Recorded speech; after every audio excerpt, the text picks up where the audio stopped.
Alustaks ühe väikese luulepalaga. Ma usun ühte ainult, et meil on lootust ja seda vastutust ja vabadust ja loovust.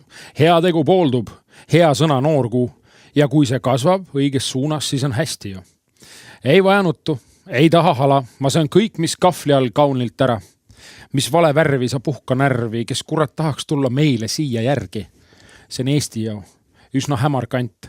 Talvekuudel pongikahades tulelant. Paistab kõrgele, paistab kaugele. 5+ kliima jookseb kiima maha jalgadelt.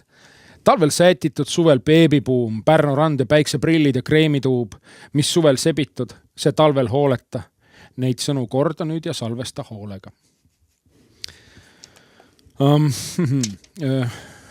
Ja rääkida lisaks sellele luuletusele. Tahtsin ma sellest, et olen viimasetel kuudel mõelnud pikalt sellise küsimuse üle, kuna ma olen väga palju bändi teinud elu jooksul, väga palju erinevaid bände teinud, et mis see siis on, et mis nagu paneb ühte inimest teist koos paljude teiste inimestega või kellegi teise inimesega koos midagi tegema. Ja täpsemalt see mõtte kuidagi on tiirlenud nagu mu peas seoses sellega, et minu kõige esimene bänd Noisemakers saab või nüüd juba tähistab siis 20. tegevusaastat ja siis sealt ongi see nagu kuidagi, et mis see on, et mis paneb nagu kollektiivselt looma midagi.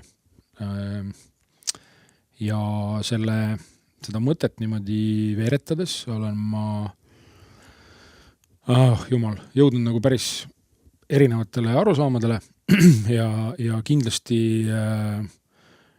selline kollektiivne loomine ei ole kerge, sest iga looja on nagu indiviid oma tugeva arvamuse, oma tugeva sellise mõttega, mille ümber ta tavaliselt siis midagi hakkab nagu punuma, et kas see on siis kindlasti maalikunstnikul on oma nägemus, eks ju, sellest pildist, mida ta lõpuks nagu teeb.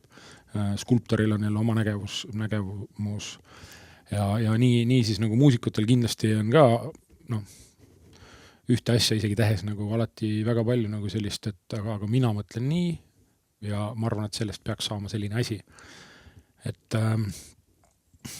see on siuke huvitav fenomen, et kollektiivse loomise puhul, et kuidas paljud nagu isiksused, kes ei pruugi olla isegi mitte milleski ühel nõul, lõpuks suudavad nagu midagi sellist tekitada, või luua, mis nagu omakorda siis tänu sellisele vastuolulisele koosseisule näiteks annab sellise lõpptulemuse, mis liigutab jälle omakorda paljusid.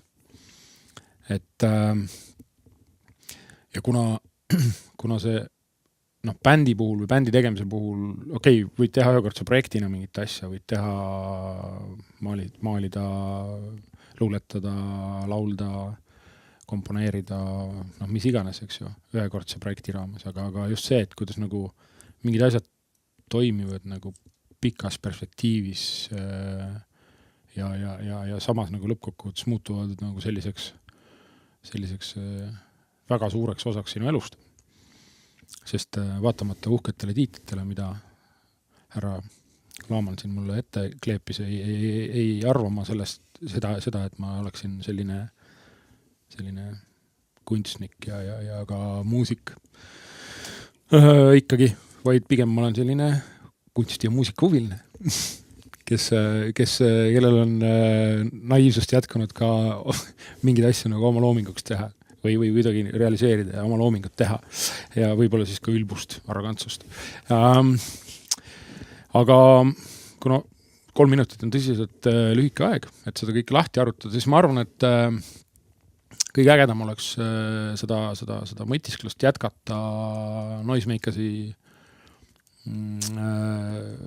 sellisel 20. tegutsemisaasta tähistamise kontserditel või tuuridel ja kohtuda siis näost näkku nii Pärnus, Tallinnas, Tartus kui loodetavasti veel paljudes muudes kohtades üle Eesti. Siia lõppu otsin ma kiirelt luuletuse veel. Just. Joo. Need seal paremal on natsid ja too vasakul on pedekas. Hoidku jumal selle eest, kui suguvusas leidub venelast. Meie muistendid on täis kolle, trolle ja ahjualuseid ja lolle täis on kaasaeg, kes arvavad, et uued on alused. See palgatööliste naivism on mu masendunud hingele palsam või siis peodeis soolahaavale raputa vennake kalla. Andke andeks, aga see on loomulik loomujoon kogu mu hõimule, et sega meid palju tahad ikkagi, hui, ei lõimume. See jonn on nii kõva, et istu sisse oma teemantid. Kui sul oli kahju, siis nüüd on tulekahju, mahtrameeste vereliin. Repib nii supervendiit üles ja minema siit. Ava silmad, kuula hoolega, unusta kasutu viik. Kompromiss on agoonia juukse pikendus, suur auto ei tee suuremaks loffi. Tule hüppa koos meiega lavale, pealt vaatajal väheks jääb kohti. Tule lavale ja näita inimest, kes sa tegelikult olla tahad. Las kõik see tühine päevade praht jääb esiritta maha. Aitäh, Boheemia TV.